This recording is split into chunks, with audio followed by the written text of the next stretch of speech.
Welcome everyone to Coaching in Session. My name is Michael Rearden and I will be your mindset coach today. And today we're going to be talking about health when it comes to age. Now, in order for that to be done, we have to have a health coach come on. We have to have someone who is well seasoned in the world so we can learn just the type of mindset we need in order to grow. We have to understand something about our health. We are not going to appreciate until it is gone. We are not going to appreciate how fast we can run, how far we can go, until we can't go as fast, until we can't go as far.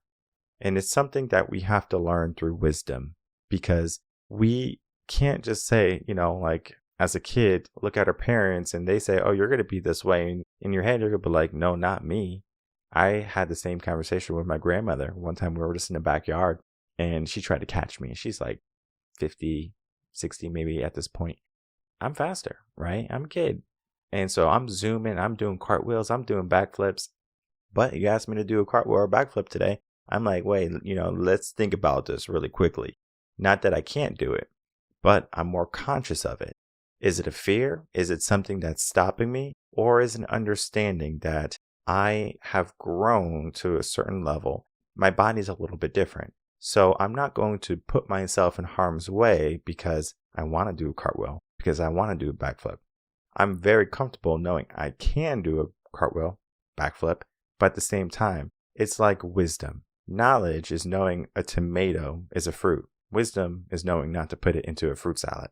And the same thing can be said about our health. Knowing that you can do these wonderful things. Wisdom is saying, if I do it, will it hurt me? But then you have to ask yourself, is this fear? Is this a limit? Is this an obstacle that I have to overcome? And there's a fine line between self-improvements and acceptance.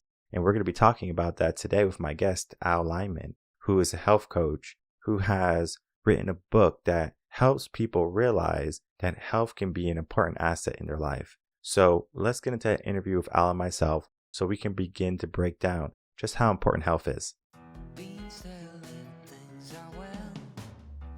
Welcome, Lyman, to Coaching in Session. How are you doing today? We're doing great.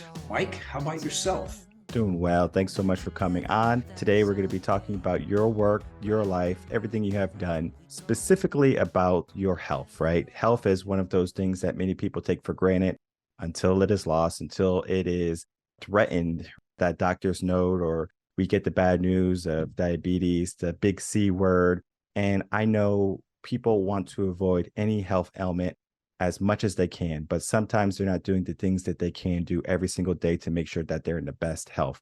So we're going to be talking about all of that today, but without me telling the whole world about your story, who you are, what you have accomplished, please tell the world what you do and how you help them. Well, thanks, Mike. It's a pleasure to be here on the podcast. I mean, in a nutshell, I sit here at 63. When I was 25 years old, a few years earlier, I'd started a running program to get in shape. I wasn't athletic as a kid, but at 25, I made a conscious decision to die healthy. The phrase that I used at the time was to square the curve. I had this vision of living my entire life in good health without disease or dysfunction. And then one day, far off into the future, maybe at the age of 110 or 120, going to sleep and not waking up the next day after having done something fun and enjoyable that day. I made that decision in part because I was on this fitness journey for myself, trying to get, sort of getting into the running lifestyle. But that really branched into a broader view of health. And in particular, what I was noticing was a lot of ill health around me, specifically my parents and my grandparents. I wanted something better for myself. It's very unusual for a 25-year-old to be thinking about this, right? And this is the challenge that people have now, as you alluded to in your opening introduction. We kind of march along in life. We hope for the best. We're not always sure, perhaps, how much we can control how our the second half of our life plays out, or our health outcomes. No one really gets to choose how we're going to die. But the reality is that the science certainly shows us that, to a very large degree, the choices we make every day in terms of the food we eat, our mindset, which I know is an important topic for you, our mission and purpose in life, certainly the exercise we get, all of these things play a really important role in ultimately our health outcomes. The challenge for me here is, as I sit here as a health coach and an aging specialist, really is to convince people that their choices really matter, that this idea that every decision I make may impact ultimately how things play out over the long term is challenging for so many reasons, obviously, but that's kind of been my path. I made that decision at 25. Every day since then, literally every day since then, again, I sit here at 63, I've thought about how to become healthier and also how to strike that balance between self-improvement and self-acceptance, which is a very delicate balance, right? Because it isn't about perfection. It's really about just trying to be a little bit better and realizing something which is incredibly profound, in my opinion, which is this: without good health, nothing else matters in life nearly as much. I mean, we know that Steve Jobs passed at 56 from pancreatic cancer with $7 billion of net worth. And he is well known to have said that he could pay someone to do absolutely anything for him, but he couldn't pay someone to be, sick for him. No matter how much money we have, and certainly the relationships and the connections that we have in life, those are so important, maybe the most important thing. The problem is when we're sick, when we're struggling, when we're in pain, when we're suffering with a disease, in what is an ironic twist, we end up becoming a burden to those people we least want to burden. Our own suffering begins to negatively impact those relationships, creates all kinds of different emotional triggers in everyone that is involved. In the end, it's about establishing a platform of good habits, tiny little rituals, little things that we can do every day to enhance our health and just try to take control. And then, of course, there's a little bit of mystery to it all. We hope for the best, but we've got to control what we can control. You said something early on when you said something about the second life, like when you start the second life, you alluded to that. Was that second life something that you realized at 25, or was it something that you hit at a certain age? That's a great question. I think when I think of the second half of my life, just speaking from a personal perspective, I think I've just entered it right now. And so, of course, I had this vision of living past 100. Although I will say for me, and certainly for the folks that I work with, the goal is less about lifespan and more about health span, which is defined really as the quality of the years. Because no one wants to live to be 110 if the last 30 years are spent in a convalescent home or suffering and in pain. So first and foremost, it's about the quality of those years.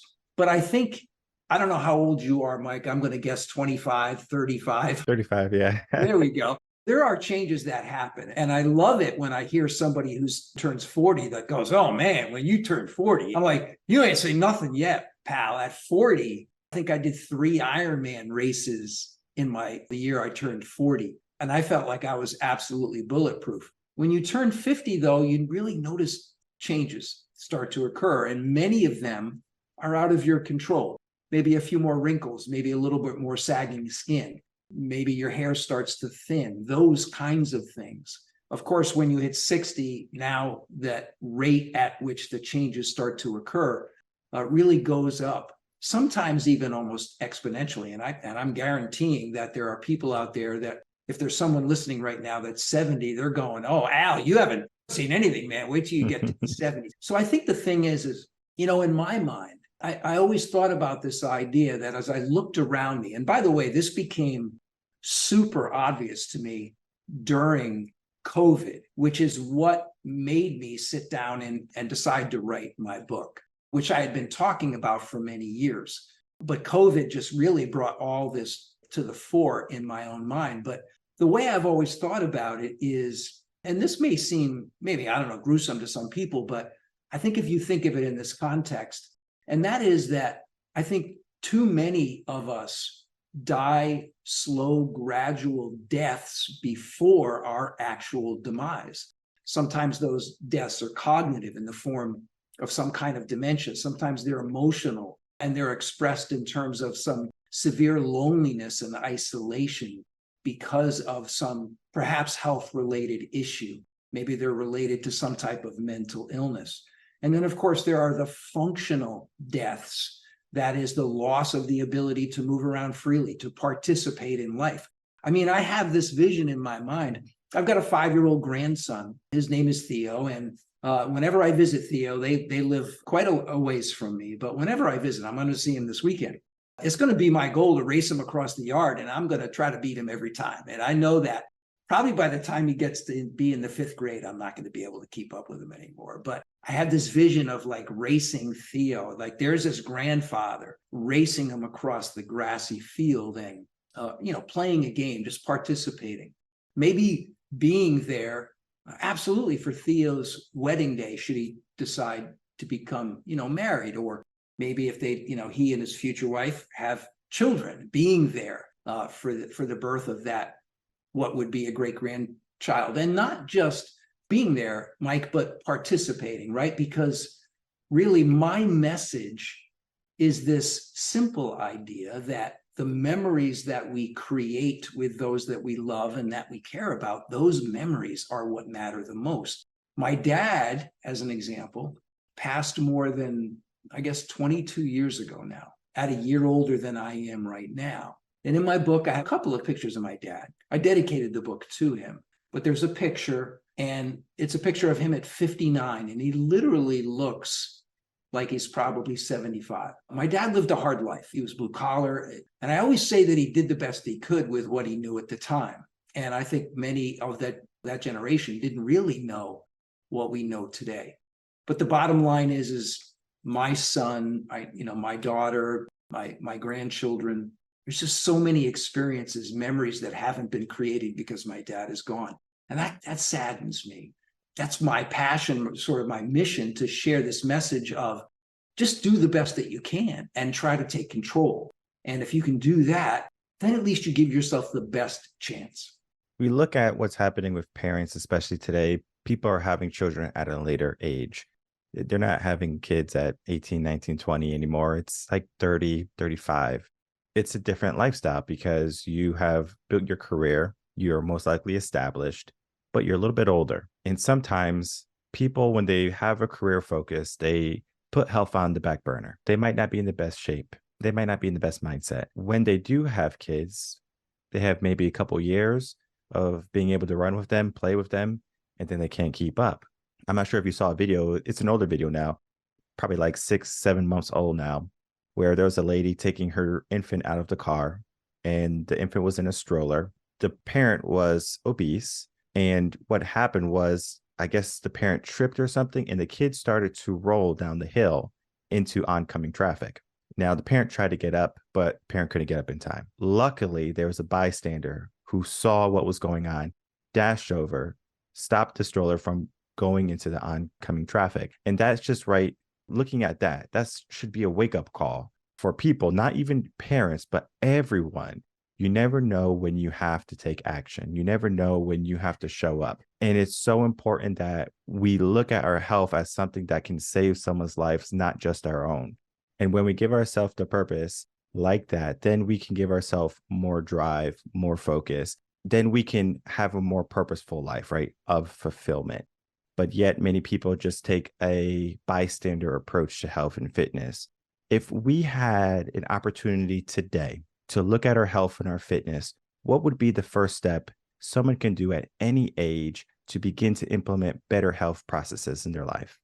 Well, that's a great question. I think it really starts, and my background is exercise, by the way, and fitness. With that in mind, I'll say that I really believe the most important element when we're looking at our health and certainly our rate of aging is the food that we eat. Unfortunately, we live now in a culture where big food, as I refer to them, industrialized processed food has become absolutely ubiquitous and embedded into our culture, and it's everywhere. And the messages are constant to eat, eat, eat, everywhere we go. I think the very first thing that someone could do is to try to reduce the amount of processed foods in their diet. I've got 7 chapters about nutrition in my book, but if someone asks me, what's your single most important advice? Eat real food, just real food. Just as an example, we can look, I could have a ribeye right here and, just pulled it off the grill. It doesn't have a very long list of ingredients. It's a slab of beef. Juxtapose that with, who knows, a package pulled from somewhere in the center of the grocery store that's got a very long list of ingredients and is designed to last a very long time. So I would say it starts with eating real food and trying to make tiny choices. This is so important. And I know with your focus on mindset is this idea, I say it over and over in the book, that the real key to success starts with consistency. And the only way to be consistent is to make a change that's so small, it's almost imperceptible, but yet be consistent with it. You might make one, say, habit that you have, going to a certain kind of food on a routine basis. Just don't do that. Get that food out of your environment. Make that commitment. It's a tiny choice. It's only one choice in your entire day. Just make that, but then stick to that and turn that into a new habit. Don't try to add more habits to it. Don't try to also make a change at 2 or 3 or 4 other meal times during the day. Because now I think the chance, while that's all certainly idealistically, it's a great way, like just, completely overhaul your diet. But that just sets people up for failure, because at some point when for one reason or another, they're not able to execute those strategies, they feel like they've fallen off the wagon.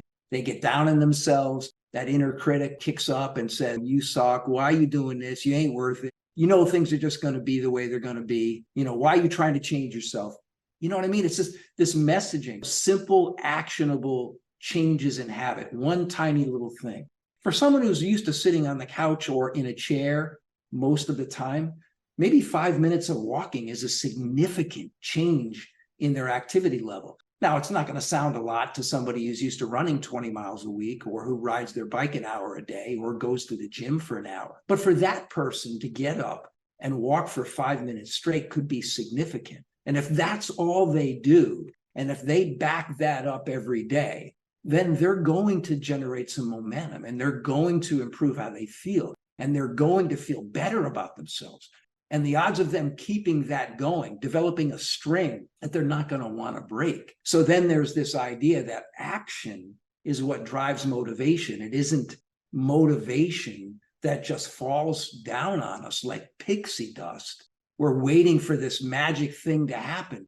No, take a little bit of action, so small, almost imperceptible, and then build on that and let that momentum turn into motivation, because that's in all of us, man. That's part of our humanity.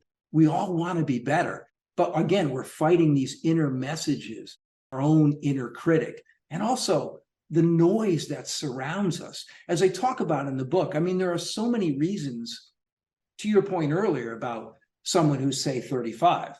My daughter, for example, is 36, right? She works at a very high management level in a large corporation.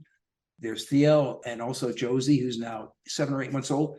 She is stressed, right? Trying to figure out how to balance her day. Everybody's working. It's like, man, I don't even know if I can figure out how to get through my day. I know that's how she thinks. What we've got to do, when you combine that with apathy and confusion about all the messaging that we hear in the media, every expert saying something different, it all, I think, can cause us to freeze and then just not take action.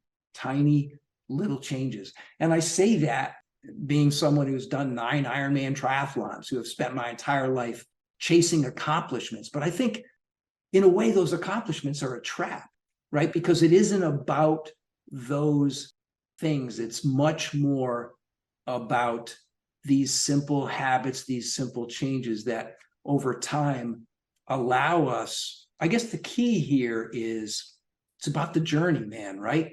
It's about the process.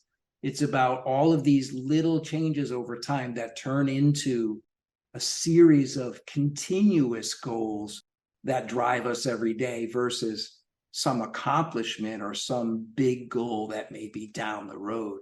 I think that's part of the key. And when we start to look at the mindset, you said something early on. You said we die before we really do meet our demise. Our mindset is telling us that we're old, we have some problems, some health problems.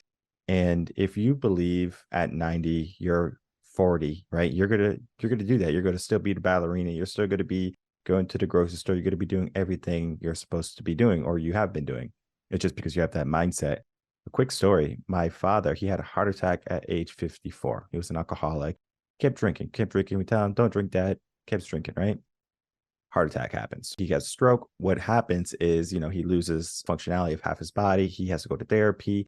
He's able to make some recovery, almost 100%, but of course, he's not the same. Having a hard time moving and just becoming active. And he was always just taking a passive approach to health and fitness. Oh, I'll do it later. I'll do it later. It was always another day. And then we have the fallacy of time, right? People think, oh, I have time, right? I'll do it another day. I'll do it when I feel a little bit better. When he had that, I remember I called him. I said, you have grandkids. I don't know what age you want to live to, but do you want to be able to run with them? Do you want to be able to watch them graduate from schools? Do you want to be able to take pictures when they're going down the aisle to get married? What do you want? He wasn't thinking about that. He was just pitying himself, where he was just, woe me, woe me. And it wasn't until I gave him a bigger purpose, he started to become more active and more resilient.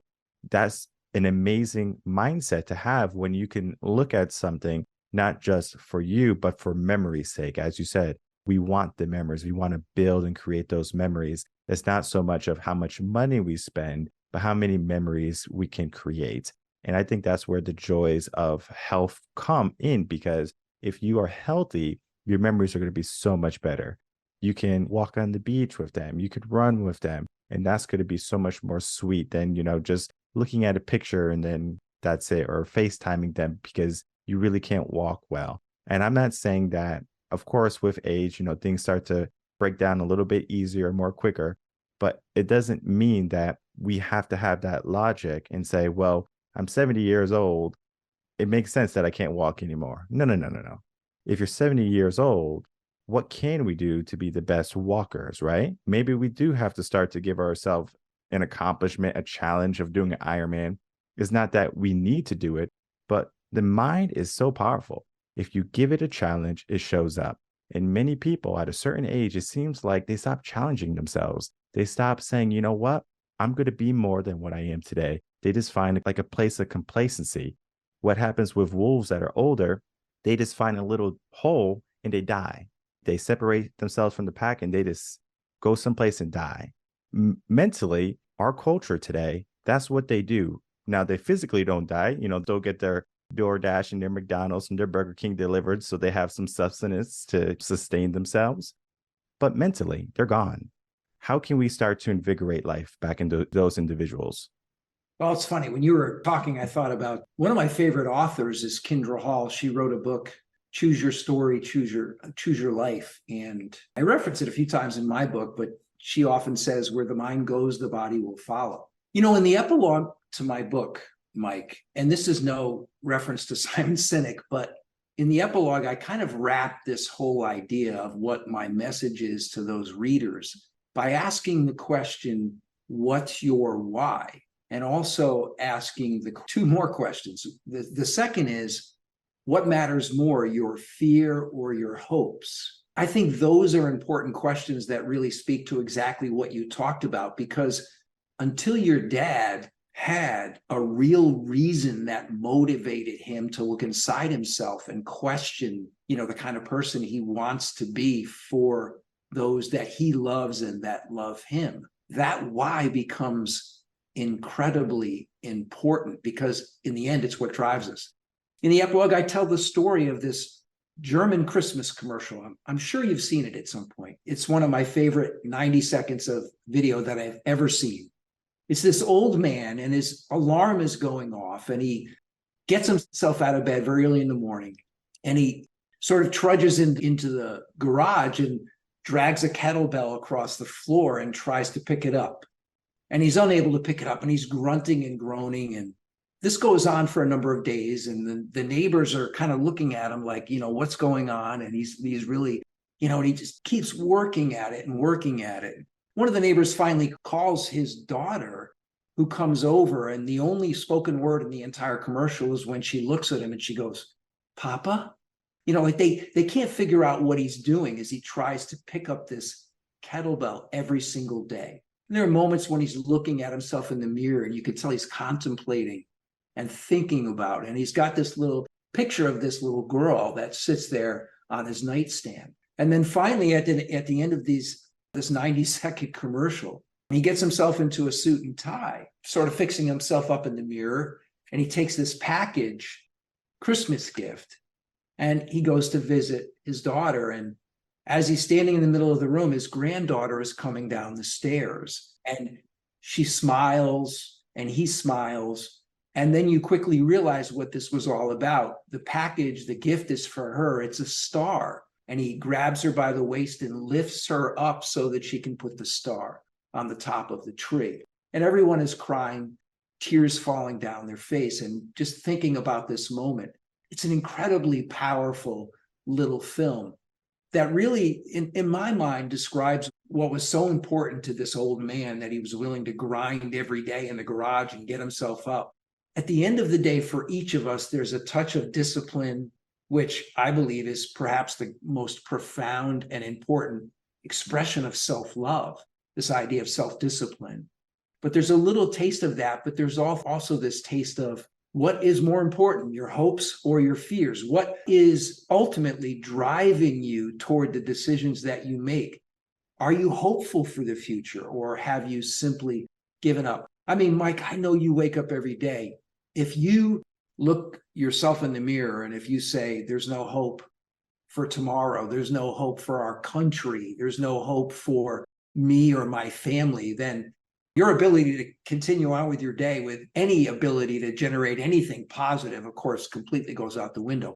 Hope is the linchpin for everything that happens. You've got to wake up every day and revisit that, keep finding new ways to be hopeful. And part of that is creating it within us, how we think about things, and also our belief system. You mentioned earlier talking about this idea of how someone thinks of themselves at 70. In my book, there are 2 chapters on age beliefs and aging stereotypes. I personally hate the phrase anti-aging because, to me, it, at the same time that it seems to, in a way, glorify youthfulness, it also sets up this idea that aging in and of itself is a bad thing. It's not. It's a natural chapter in our life. For me personally, I sit here at 63.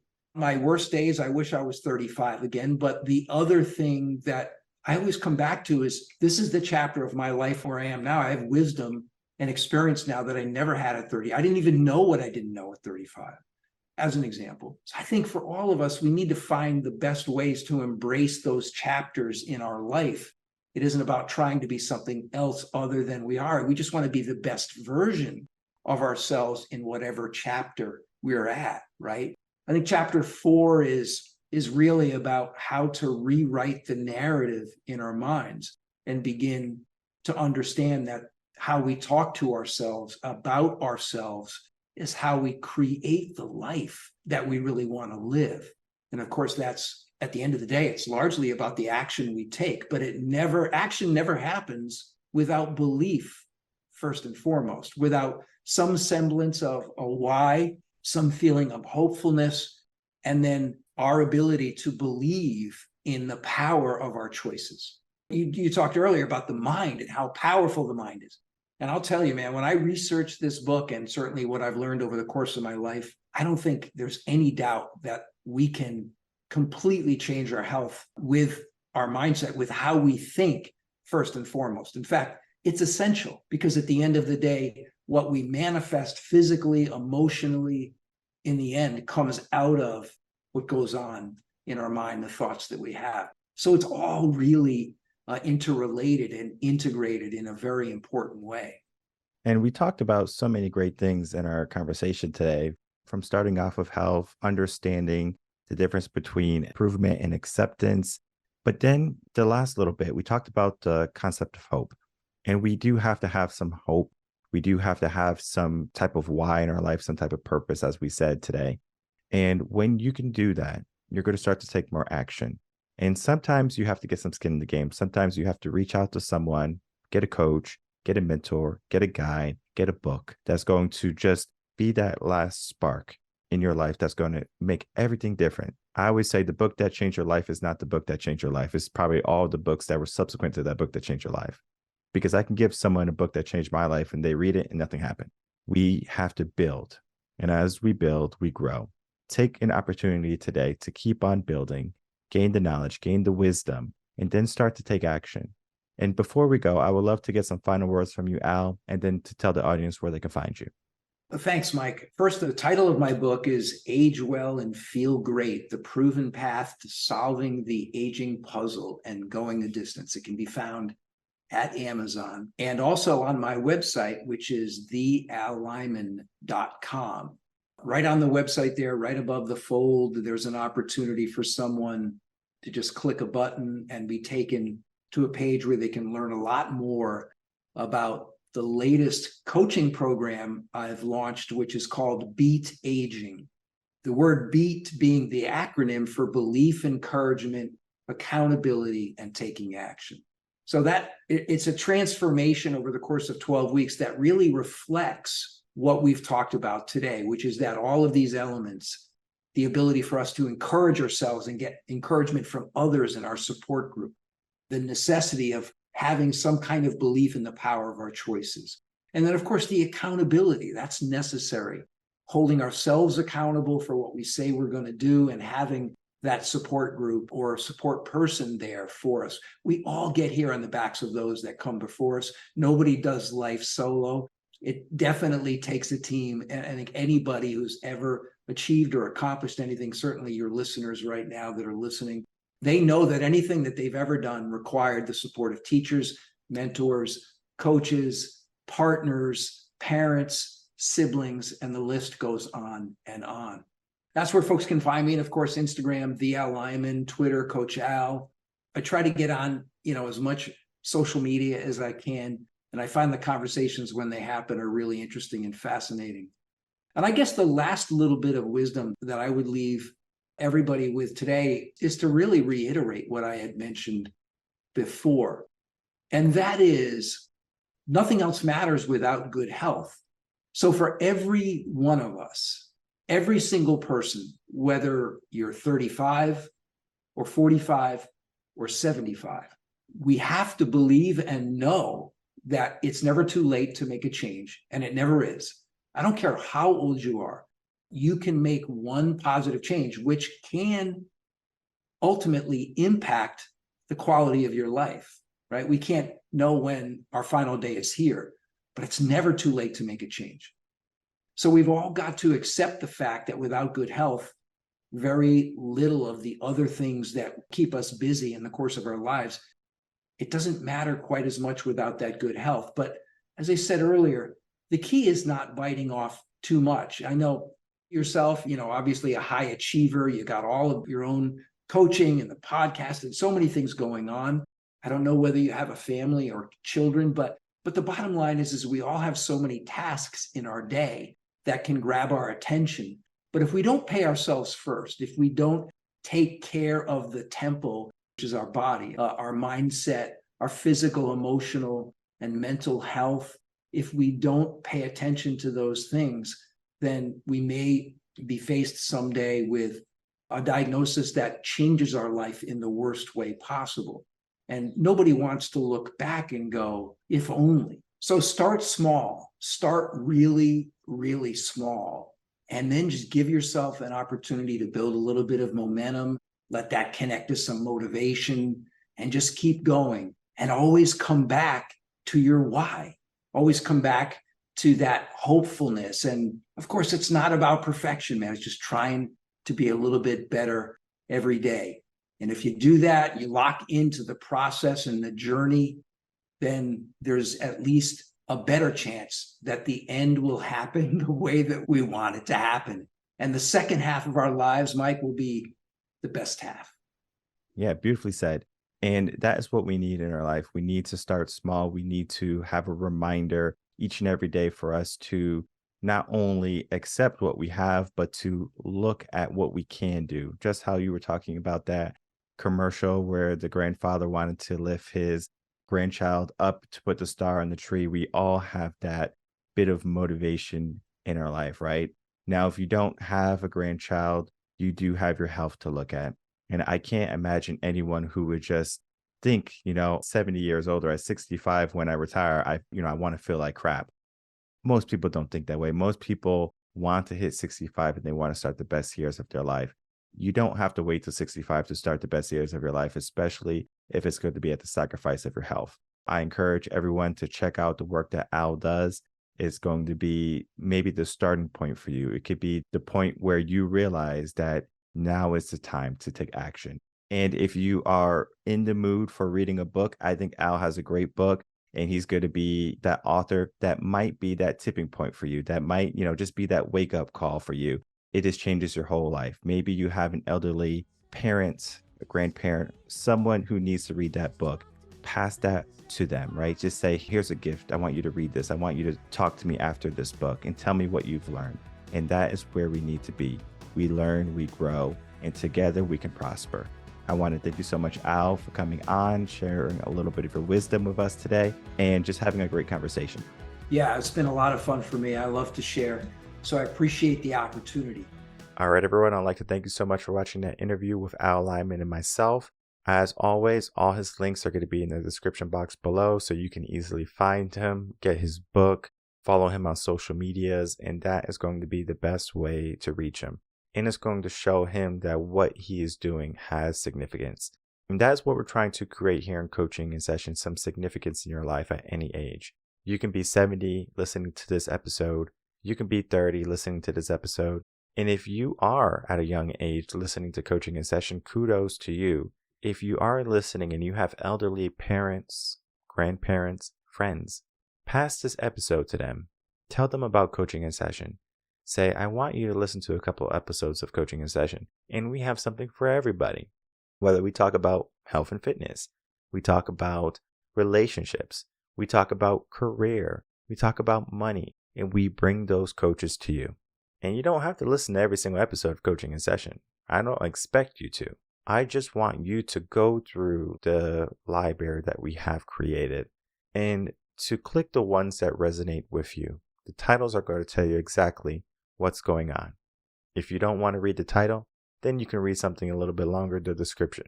The description is going to say exactly what you're going to be getting, what you're going to be feeling, and how important it is for you to start to take action. Share this episode and then give yourself an understanding of hope. And hope is one of those things that I'm going to end this episode with, where when I was graduating with my bachelor's in music education back in 2011 or something like that, when I did that, the commencement speech or the keynote speakers there was one gentleman who told me the story, or told us, the whole graduating class, of the boy and the starfish. That story is based on hope. A storm had came and washed up tens of thousands of starfish onto the beach, and an old man came. The old man said, "Hey, young man, what are you doing?" And the young man says, "I'm throwing all these starfish back into the ocean because when the sun comes out, all of them will die if I don't do anything for them." The old man looks around and he says, "There's too many of them. You can't possibly make a difference."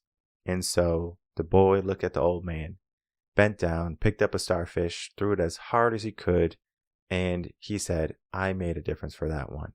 We can make a difference in our life. We can make a difference today. It doesn't have to be a big change. It doesn't have to be a big step. We can make a small impact today, because the aspect of hope is just like that young boy. He hoped that he can make a difference, and it was just one starfish at a time. Maybe in his mind, he might have said, "I don't think I can do it all." But he also said, "I'm going to do what I can." So at some level, we have to be able to do what we can each and every day. At some level, we must do the hard things, the challenging things, the things that we fear. Most times, those fears are make-believe. Those obstacles we give ourselves are self-endowed. And we have to invigorate ourselves attain the mindset that's going to help us understand, well, what do we truly want to accomplish? What type of purpose and passions do we have to follow? What is our why? What is our reason for showing up? What is our reason for becoming stronger? And are we making sure we're doing everything in our power to show up? And are we doing everything in our power to be the best version of ourselves today? And if you're not, I encourage you to check out what Al is doing to see all the accomplishments he has done in his life. And that can be what sparks the fire within you. That can be what ignites the flame that's going to help you get to better health and fitness. My name is Michael Rearden. I'm a mindset coach. If you have any questions, you can email me coachinginsession@gmail.com. As always, I'll see everyone on the next episode of Coaching in Session. Until then, everyone take care.